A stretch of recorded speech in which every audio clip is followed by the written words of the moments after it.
Hello everyone, this is Yuan Li, alongside with Angelina Fox and Francisco Alfaro. This is our take on the music festival for our Berklee Online project management course. We often heard that the major chords sound bright and happy, and the minor chords sound sad and emotional. Does this mean that major chords should be avoided when you want to write a sad song? Let's find out. So let's begin with what exactly is major or minor chords. Major chords are the most often seen chords in modern music. In music theory, major chords are composed of the root note, the third, and the fifth note from the scale. In the case of the C major scale, the root note is C, the third is E, and the fifth is G.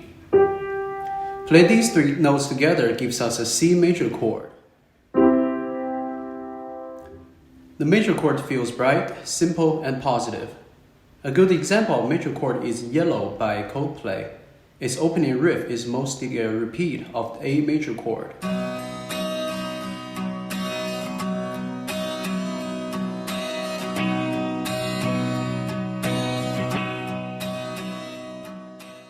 Minor chords are very popular in modern music as well.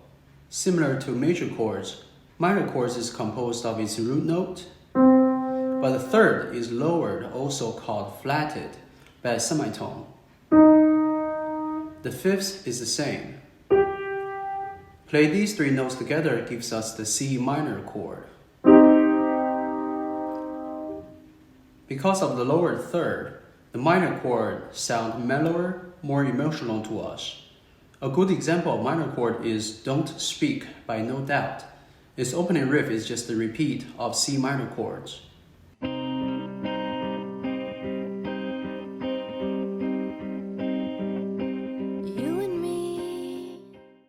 From the examples, we can capture the feeling that major chords sound happy and minor chords sound sad. But going back to our question, does the expression has to follow the rules of tonality? A sad song has to use many minor chords? The answer is no. Let's dive into some examples.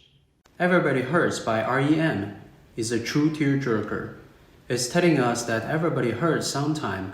Hold on and it's okay to cry a little. The verse of this song is a simple repeat of two major chords, the D major chord and the G major chord.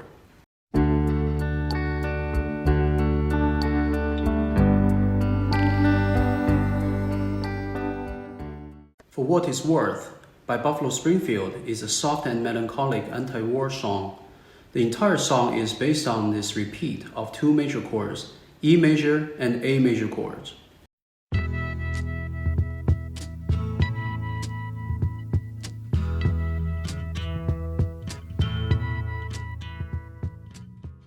The previous two examples have very simple chord progressions, but there are more sophisticated ones. Fake Plastic Tree by Radiohead can often be found in many people's saddest song lists.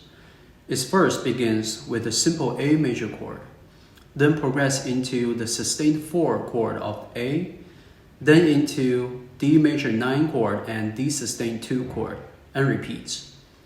These sophisticated chords are all based on their major chord, the 1-3-5 structure, and by adding additional notes on top of it to make it sound more colorful.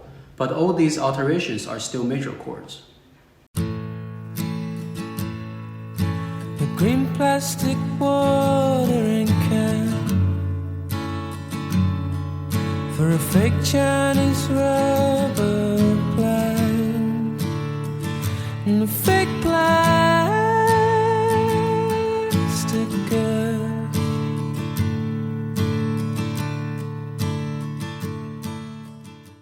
You may think the examples are all soft songs, but there are hard rock songs that use the same idea. Born in the USA by Bruce Springsteen is a hard rock protest anthem that questions the true heart under flashy surface. The entire song is based on 2-chord repeat of B major chord and the E sustained 2 chord, which is a derivative of the E major chord.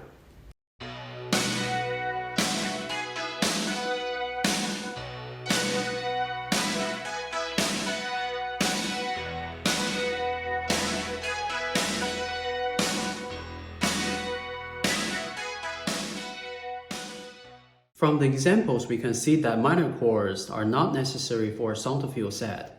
In most pop songs, we actually use a combination of major and minor chords as the backbone of the melody, using the functional harmony to propel the melody going. A song that uses purely major or minor chords are actually quite rare. A song is composed of its both music and lyrics.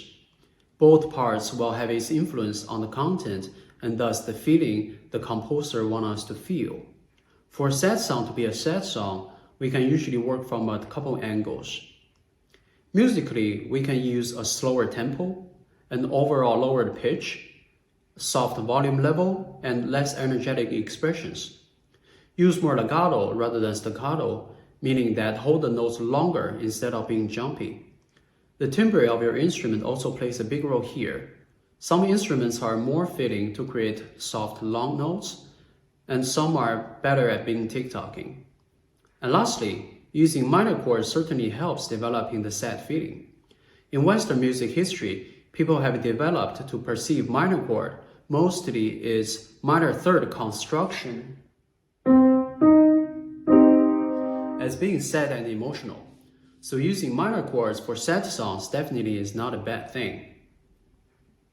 Although we can use techniques in music production to help us to push the song to feel sad and emotional, the lyrical content is a stronger tool to connect listeners to the songwriter and ultimately drives the emotion of the song. Musically, in all of the previous examples are creating a smooth, normal, everyday feeling using major chords. It is emotional and powerful lyrics that make us feel the pain deep inside their heart. This contrast made the sad feeling feel even stronger. For example, someone who doesn't speak English may feel Born in the USA fits to be an Olympic anthem.